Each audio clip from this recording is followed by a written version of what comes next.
কিনা বলেন? বিশেষ ইসলাম ভালো সময় অপেক্ষা করছিলেন, দেখি ভালো সময় আসুন আসুন আসুন আসুন। আপনারা যে এমন সময় আছে ছেলেরা অসুস্থ ব্যক্তির হৃদয় অত্যন্ত নরম থাকে, হসপিটালে যখন কেউ যায় তার হৃদয় অত্যন্ত নরম থাকে, মৃত্যুর ভয়ে তার অন্তরটা নরম থাকে, ঠিক কিনা বলেন? এই প্রপার টাইমিং এর অপেক্ষা করতেছিলেন, যখন এই টাইমিং পেয়েছে তারপরে তার ইসলাম অমুসলিম প্রতিবেশীর সাথে ভালো আচরণ করতে পারে, ইসলাম অমুসলিম মাতা পিতার সাথে ভালো আচরণ করতে পারে।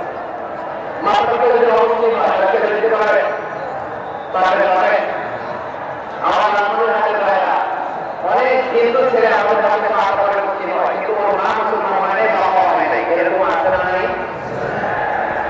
তো ওই ব্যক্তি মুসলিম, মা বাবা হিন্দু, এখন মা বাবা কি বা? হ্যাঁ, মা বাবা বাচ্চা যাবে।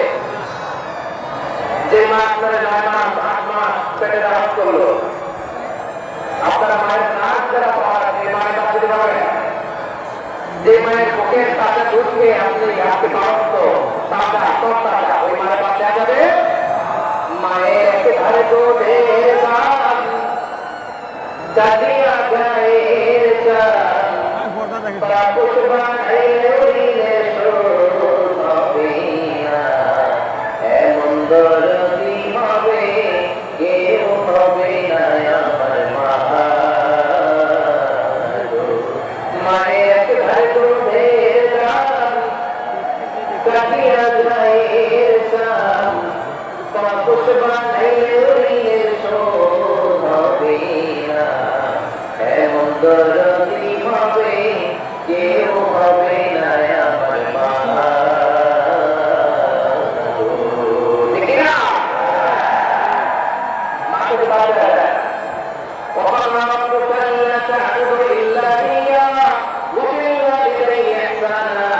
আল্লাহ বলেন অবধারিত দুইটা বাড়ি তোমাদের জন্য, এক আল্লাহর ইবাদত করবা আর মা বাবার প্রতি ইহসান করবা।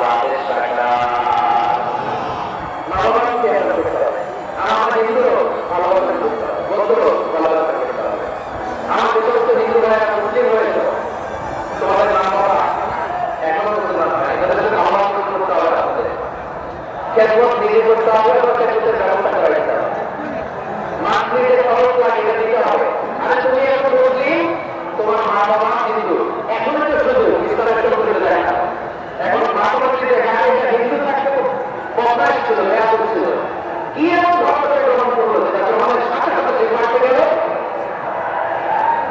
কি এমন ধর্মকে গ্রহণ করেছে যে তোমার জীবনকে আলোকিত করে নিয়েছে? নসিব ভালো হলে তারাও তৈরি করে মুসলমান হয়ে যাবে। বিশেষ করে ইসলামের স্ত্রী নাম ছিল আয়েশা রাদিয়াল্লাহু তাআলা আনহা। আবু বকর রাদিয়াল্লাহু তাআলা আনহুর মেয়ে। আবু বকর রাদিয়াল্লাহু আনহুর আরেক মেয়ের নাম হচ্ছে আসমা। কি নাম? দুজনই আবু বকর রাদিয়াল্লাহু তাআলা আনহুর মেয়ে, আসমা আর আয়েশা। নাম দুটো কেমন লাগে? আসমা নামটা কেমন লাগে? আয়েশা নামটা কেমন লাগে? সবার ভালো লাগে? নাম দুটো আমাদের ভালো লাগে? লাভ করে থাকে যে ভাইরা তাই হয়েছিল না, নবীকে অপেক্ষা করবে। আমার নবী কই যাবে? কই যাবে? মক্কায় জায়গা নাই, তাইফে জায়গা নাই, তাইফ থেকে ভারাক্রান্ত মন নিয়ে আমার নবী মক্কায় ফিরে আসলেন। বিশ্বনবী মক্কায় ঢুকতে পারেন না। মক্কার মরুভূমির দিকে তাকিয়ে, উপত্যকার দিকে তাকিয়ে বিশ্বনবী ধার ধার করে কাঁদেন, ঝরঝর করে নবীর চেহারা মোবারক থেকে চোখের পানিগুলো বেয়ে বেয়ে পড়ে। আমার জন্মস্থান, আমার শৈশব কৈশোর যৌবন কেটেছে মক্কায়, আমার এলাকায় আমি ঢুকতে পারি না। বিশ্বনবী মক্কার অনতি দূরে দাঁড়িয়ে জায়েদকে পাঠালেন, জায়েদ যাও দেখো কেউ আমাকে সাপোর্ট করার মতো আছে কিনা, যাও মুখের কাছে যাও। জায়েদ গেলেন, তাও প্রত্যাখ্যান করে ফিরিয়ে দেয়। বিশ্বনবী বললেন যাও মুখের কাছে যাও, তিনিও প্রত্যাখ্যান করে ফিরিয়ে দিলেন। কেউ বিশ্বনবীকে আশ্রয় দিতে রাজি হয় না। নিজ জন্মভূমিতে বিতাড়িত বিশ্বনবী, সর্বশেষ বিশ্বনবী বললেন যাও মুতাইম ইবনে আদির ঘরে যাও। মুতাইম ইবনে আদি মুশরিক, তার কাছে যাও। কেন? মুতাইম ইবনে আদির ঘরে সময়ও আমি নিজের সাক্ষী, সামাজিকভাবে রাজনৈতিকভাবে কত ঝঞ্ঝা, কত ষড়যন্ত্র, কত কনস্পিরেসি আমাদেরকে সামনে এগিয়ে যেতে হয়। এই শত্রুদের ভেতরেও একজনকে দাঁড় করিয়ে দেয় যে আল্লাহর কোরআনের জন্য রেডি হয়ে যায়। সুবহানাল্লাহ। মুসলিম ইবনে আদি আল্লাহ তার মনকে নরম করে দিলেন। বলে মুহাম্মদ, আমি তোমাকে আশ্রয় দিব। তার দুই ছেলেকে পাঠালেন, যাও তোমার তলোয়ার নিয়ে স্কট দিয়ে লাঠি মারা দিয়ে মোহাম্মদকে মক্কায় ঢোকাবার পর আমি আমান দেবো। আমান কি দেব? আমান মানে সিকিউরিটি, নিরাপত্তা। সিকিউরিটি ছাড়া, আমান দেওয়া ছাড়া কেউ থাকতে পারত না মক্কায়। দুই ছেলে বিশ্বকে নিয়ে আসলো। নবী কাবার দিকে দাওয়াত করলেন, নামাজ পড়লেন। আবু জাহেল, উতবা, সাইদ, ওয়ালিদ ইবনে মুগীরা সবাই দেখে কেউ কিছু করতে পারে না, কারণ ঘোষণা দিয়েছেন আমি মোহাম্মদকে আমান দিয়েছি। মোহাম্মদের গায়ে যেন কেউ স্পর্শ না করে, আওয়াজ করে করেন সুবহানাল্লাহ। নবীর মুহূর্তে আচ্ছা লালমনির হাটের ভাই আমাদের এই মুহূর্তে কি মুসলিম ছিল না মুশরিক? সবাই বলুন আমি মুসলিম না মুশরিক? তাহলে মুসলিমের কাছ থেকে নবী পলিটিক্যাল অ্যাসাইলাম, আধুনিক রাষ্ট্রবিজ্ঞানের ভাষায় পলিটিক্যাল অ্যাসাইলাম, যেটাকে বলে রাজনৈতিক আশ্রয়। ওনার আমান বা নিরাপত্তার এই ঘোষণায় তিনি মক্কায় ঢুকলেন। যতদিন নিরাপত্তা ছিল ছিলেন। মুসলিম যখন মারা গেল, বিশ্বনেতা হিজরত করে মদিনায় চলে গেলেন। সুবহানাল্লাহ। কিন্তু মুসলিম যে বিশ্বনবীর উপকার করছে এটা বিশ্বনবী বলে নাই। আমাদের অনেকে আছে উপকার করার পরে আর খেয়াল থাকে না, খাওয়ার পরে গলা দিয়ে নামলে আর খেয়াল থাকে না। এরকম আছে না নাই? আমার নবী বলে নাই।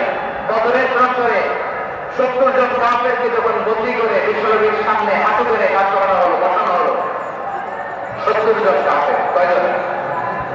বিশ্বনবী তাদের দিকে তাকিয়ে বললেন, সহিহ বুখারীর বর্ণনা, লাউ কানা মুতাইম ইবনে আদি হাইয়া সুম্মা কাল্লামানি হাউলাহি নাসলা লা তারাকতুহুম লাহু।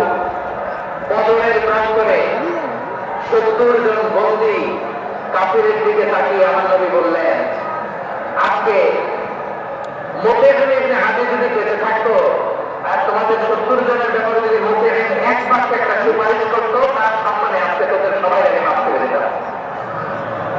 সুবহানাল্লাহ। নাই ওদের চিল্লাচিল্লির কথা বলে নাই, কোন জিনিস মিস করছো আমি তারা বলে নাই, বিশ্বনবী মুতাইমের সাহায্যের কথা বলে নাই। 70 জন বসে হাঁটু মেরে বসা। নবী চাইলে এখনই এক্সিকিউশন অর্ডার দিতে পারে।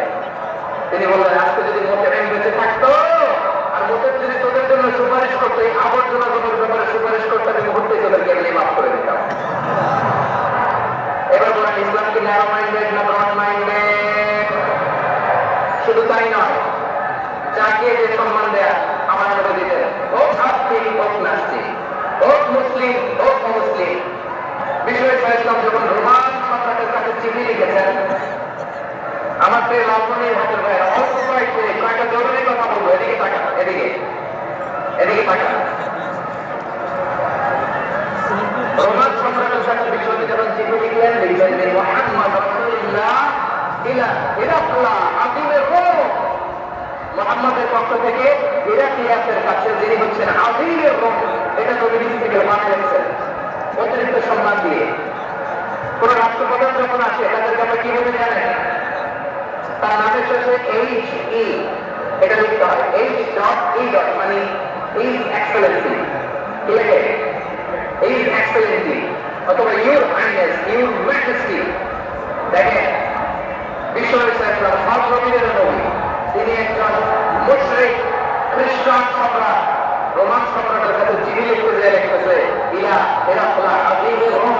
হিরাক্লিয়াসের কাছে আমার চিঠি, যিনি রোমের আযীম, হিজ হাইনেস, মানে রোমের অনেক সম্মানিত এক বাহাদুর।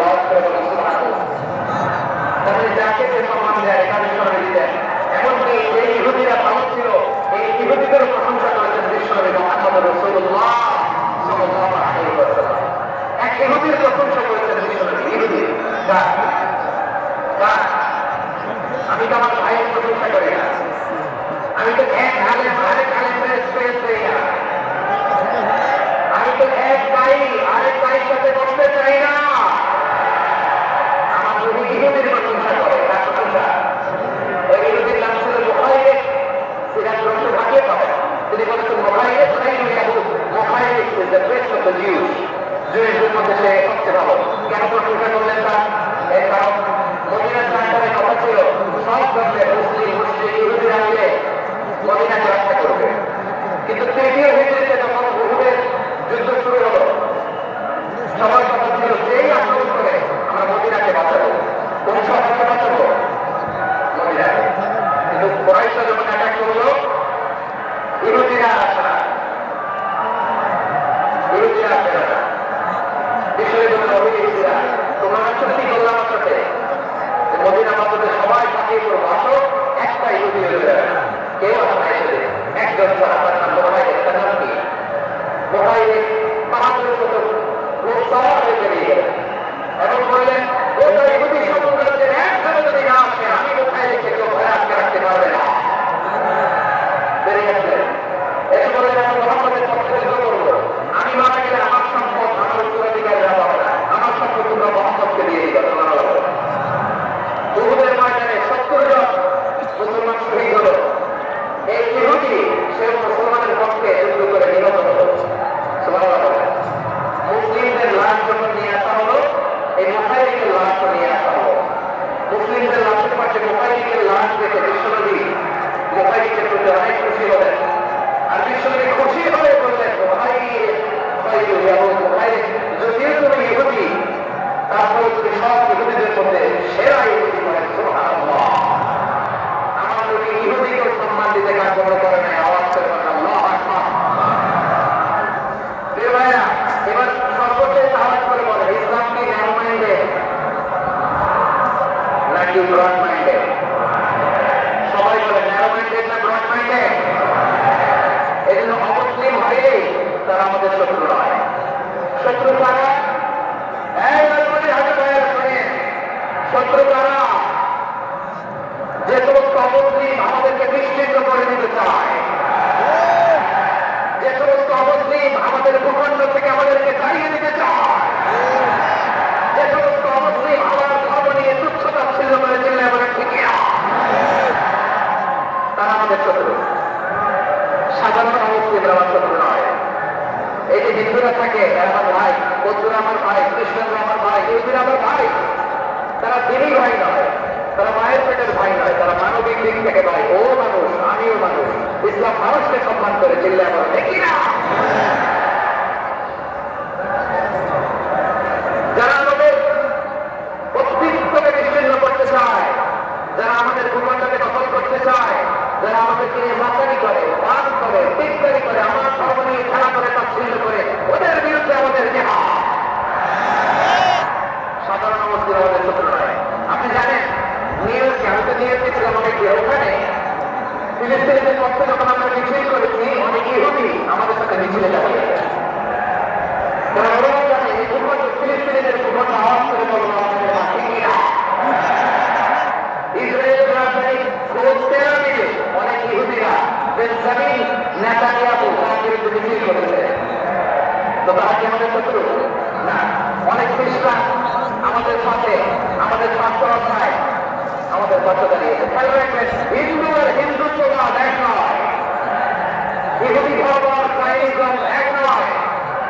জায়নিজমের বিরুদ্ধে আমাদের সংগ্রাম, আমাদের জিহাদ চিল্লায় বলে ঠিক না।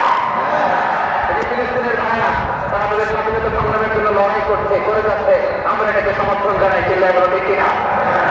কাশ্মীরের ভাইরা স্বাধীনতার জন্য সংগ্রাম করছে, আমরা সেই সংগ্রামকে সমর্থন জানাই, আওয়াজ করে বলে ঠিকই না। জানাই আমাদের ইসলামকে বিচ্ছিন্ন করতে চায়, তাদের বিরুদ্ধে আমাদের সংগ্রাম, আওয়াজ করে বলতে হবে ঠিকই না।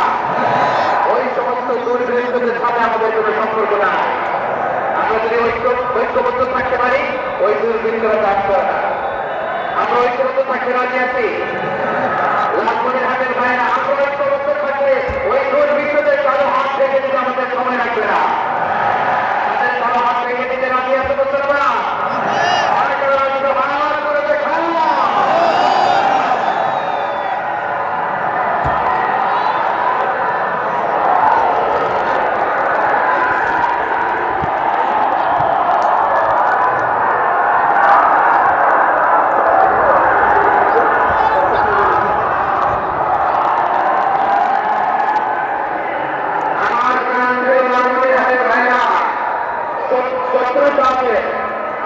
শত্রুর কারণে পার্থক্য আছে নাই? আবু তালেব মুশরিক, আবু জাহেল মুশরিক, কিন্তু দুই মুশরিকের পার্থক্য আছে নাই? আবু তালেব নবীর চাচা মুশরিক, মারা গিয়েছে মুশরিক অবস্থায়, কিন্তু আজীবন আমার নবীকে আগলে রেখেছে, আমার নবীকে সাপোর্ট করেছে, ভালোবেসেছে। আবু জাহেল মুশরিক, মারা গিয়েছে মুশরিক হিসেবে, আজীবন আমার নবীর বিরুদ্ধে চারণ করেছে। আবু জাহেলের শক্তি, সামর্থ্য, স্ট্র্যাটেজি, প্ল্যান সব আমার নবীর বিরুদ্ধে ছিল। আবু জাহেলের কারণে একটা দিন শান্তিতে আমার নবী মক্কায় ঘুমাতে পারে না। ঠিক কিনা?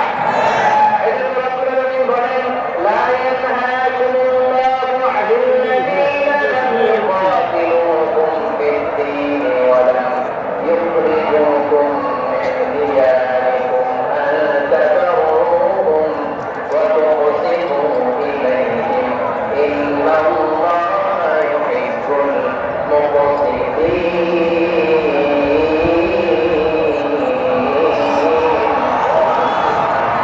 আল্লাহ বলে, গোলামের শোনো শোনো, যে সমস্ত মুসলিম তোমাদের সাথে ধর্মযুদ্ধে লিপ্ত হয় না, তোমাদের বিরুদ্ধে যে সমস্ত মুসলিম অস্ত্র ধরে না, যে সমস্ত মুসলিম তোমাদেরকে তোমাদের জন্মস্থান থেকে, ভূখণ্ড থেকে তাড়িয়ে দেয় না, তাদের সাথে ভালো আচরণ করতে আমি আল্লাহ নিষেধ করে নাই, তাদের সাথে সদাচরণে কোনো নিষেধাজ্ঞা নাই, বরং তাদের সাথে সদাচরণ করো, এটাই আমি আল্লাহ চাই। তাহলে আমাদের মুসলিমরা আমাদের সাথে শত্রুতা করে না, তুচ্ছ-তাচ্ছিল্য করে না, আমাদের ভূমি থেকে আমাদেরকে উচ্ছেদ করতে চায় না, আমাদের বিরুদ্ধে অস্ত্র করে না, ওই অস্ত্রের বাইরের সাথে আমাদের কোনো দ্বন্দ্ব আছে? কোনো বিরোধ আছে? বরং আছে ভালোবাসা। বরং আছে কি? এই ভালোবাসা নিয়েই আমরা বিশ্ব জয় করবো। রাজি আছে মুসলমান? আমাদের পুঁজি ভালোবাসা। আমাদের পুঁজি কি? এবার আপ করে বলেন, আমাদের পুরো আলোচনা থেকে তার রিলিজিয়াস কোএক্সিস্টেন্স, পিসফুল কোএক্সিস্টেন্স, শান্তিপূর্ণ সহাবস্থান, কমিউনাল হারমনি, এই সাম্প্রদায়িক সম্প্রীতি, এই আলোচনা থেকে কি বুঝলেন? ইসলাম কি ন্যারো মাইন্ডেড না ব্রড মাইন্ডেড? এই ব্রড মাইন্ডেড হৃদয় নিয়ে, ভালোবাসা দিয়ে আমরা বিশ্ব জয় করতে চাই। রাজি আছেন? আমরা কবুল করবো না সবাই করে আমি। লালমনিরহাটের জেলা স্টেডিয়ামে আমার প্রিয় মায়েরা বলেন, আপনাদের জন্য একটা হাদিস বলে শেষ করবো। বিশ্বনবী বলেন, আমার মায়েরা খেয়াল করে শুনুন, বিশ্বনবী আপনাদের উদ্দেশ্য করে বলেন, আল-মারআতু ইযা সাল্লাত খামসাহা ওয়া সামাত শাহরাহা হাফিযাত ফুরুজাহা আতাআত বা'দাহা ফাতাদখুলু মিন আইয়ি আবওয়াবিল জান্নাতি শাআ। বিশ্বনবী বলেন, ও মুমিনা, ও নারীরা, যে সমস্ত নারী এই চারটা কাজ করবে, এই চারটা কাজের গ্যারান্টি দিবে, তাদেরকে জান্নাতের 8টা দরজার গ্যারান্টি দেওয়া হবে। এই চারটা কাজ, এক নম্বর, আল-মারআতু ইযা সাল্লাত খামসাহা, যে নারী 5 ওয়াক্ত নামাজ পড়ে। কি করে? জেলা স্টেডিয়ামে অবস্থানরত আমার নারীরা, বোনেরা, বিশ্বনবী আপনাদেরকে 4টা কাজের কথা বলেছেন, খুব বেশি না, 4টা করলে 8 জান্নাতের দরজা সব খোলা। কোনটা দিয়ে যাবে? এক নাম্বার 5 ওয়াক্ত নামাজ। আমার বোনেরা জোহরের নামাজ পড়তে পড়তে আসরে নিয়ে যায়, আসর পড়তে পড়তে এটা মাগরিবে নিয়ে যায়, এরকম আসরে নাই, লালমনিরহাটে আসরে নাই। আমার বোনেরা করবেন না, ইন্না সালাতা কানাত আলাল মুমিনিনা কিতাবাম মাওকুতা, সময় মতো করবেন। সামাত শাহরা, রমাদানের রোজাগুলো রাখবেন। হাফিযাত ফুরুজাহা, যে নারী তার চরিত্রকে হেফাজত করে, তার মাইকে হেফাজত করে, তার লজ্জাস্থান হেফাজত করে। ওনারা আপনার এই গর্ভকে কত দামি আপনি জানেন না। আপনার এই গর্ভ থেকে জন্মাবে আগামী সালাহুদ্দিন আল-আইয়ুবী, আপনার গর্ভ থেকেই জন্মাবে ইমাম আল-মাহদী আল-মুনতাযা, আপনার পেট থেকে জন্মাবে আবু সাইদের মতো বীর সৈনিক, আপনার পেট থেকে জন্মাবে মুগ্ধের মতো বীর মুজাহিদ। আপনি জানেন না কে আসবে আপনার পেট থেকে। সময়টাকে কাজে লাগান, ইসলামকে বুঝেন, মানেন, আমাদের ইসলামিক লেকচারগুলো শোনেন, আমরা যে বার্তাগুলো, ইনস্ট্রাকশনগুলো, যে নির্দেশনাগুলো আপনাদের মধ্যে রাখি, এগুলো মেনে চলুন। আপনিই পারেন আপনার ঘরটাকে জান্নাতের টুকরা বানাতে। একটা family is a very big institution and you are the MD, the managing director of this institution. ঠিক না? চাইলেই পারেন ঘরটাকে জান্নাতের টুকরা বানাতে। 5 ওয়াক্ত সালাত, রমাদানের রোজা, নিজের চরিত্রের হেফাজত, স্বামীর আনুগত্য, এটা তো অনেকে দূর করে থাকে। আমার বোনেরা, স্বামীর আনুগত্যকে এটা নিজের অপমান মনে করবেন না। আপনার স্বামী আপনার সবচেয়ে বড় গার্ডিয়ান, তিনি আপনার সবচেয়ে ভালো চায়। নারী কখনো গার্ডিয়ানশিপের বাইরে থাকে আপনি বাবার গার্ডিয়ান জিজ্ঞাসা করে বা আপনার একটা ভাইয়ের গার্ডিয়ান, ভাইয়ের কাছে চারটা গার্ডিয়ান, বিয়ের পরে আপনার স্বামী আপনার গার্ডিয়ান। শরীরের সম্মত স্বামীর আলোচ্য বাদ করে দেবেন, শরীরে বিরুদ্ধ তবে আলোচ্য বাদে আপনি বাচ্চাকে আওয়াজ করে দেবেন সবাই, ঠিক কিনা? এই চারটা কাজ যদি কোনো নারী ঘরে সবাই বলেন, জান্নাতের 8টা জান্নাতের 8টা দরজা খোলা, তোমার যেটা দিয়ে মনে চায় সেটা দিয়ে জান্নাতে তুমি এন্ট্রি নিতে পারবা। আমরা এখানে আমাদের হাতে সবার তোমাদের রাষ্ট্রের একত্রিত হতে পারবো, আল্লাহ জান্নাতের জন্য একত্রিত হতে পারবো। কিন্তু অভিজ্ঞান করো আল্লাহ আমার এই পরিচালক যুবক ভাইদেরকে তুমি ওদের তাদেরকে মতো কবুল করো। আমার মাহবুবদেরকে তুমি ফাতেমার মতো, খাদিজার মতো কবুল করো। আমাদের কলিজার টুকরার সন্তানদেরকে তুমি সালাউদ্দিন আর আইয়ুবের মতো কবুল করো। এই ইসলামিক সোসাইটি আমাদের বাচ্চারা আমাদের কবুল করো। আল্লাহ যে কথাগুলো বললাম এগুলো প্রথমে আমাকে আমার সবাইকে আমল করার তৌফিক দান করো। রব্বানা ظلمنا أنفسنا وإن لم تغفر لنا وترحمنا لنكونن من الخاسرين. ربنا آتنا في الدنيا حسنة وفي الآخرة حسنة وقنا عذاب النار. ربنا إنك أنت الملك لكو توحيد الله. দুনিয়ার কোনো কিছু রাখলাই নয়, দুনিয়ার কোনো কিছু জন্য নয়, তোমার কোরআনের প্রেমে ইসলামের প্রেমে হাজির হয়েছে আল্লাহ। আমার ভাইদেরকে কবুল আর মঞ্জুর করে দাও। ইসলামের জন্য এই শক্তিগুলোকে আগামী ইসলামের জন্য কবুল আর মঞ্জুর করে দাও। গাড়ি করে হুন্ডা করে সাইকেল দিয়ে রেল লাইন দিয়ে লক্ষ লক্ষ ভাইরা বিভিন্ন জায়গা থেকে রাত্রে ঐতিহাসিক প্রোগ্রামে যারা আয়োজন করলো নিরাপদে দুনিয়া তাদেরকে অন্তর্ভুক্ত পৌঁছে দিও। تقبل منا إنك أنت السميع العليم وتب علينا يا مولانا إنك أنت التواب الرحيم. سبحان ربك رب العزة عما يصفون وسلام على المرسلين والحمد لله رب العالمين. واجعل آخر كلامنا عند الموت لا إله إلا الله محمد رسول الله.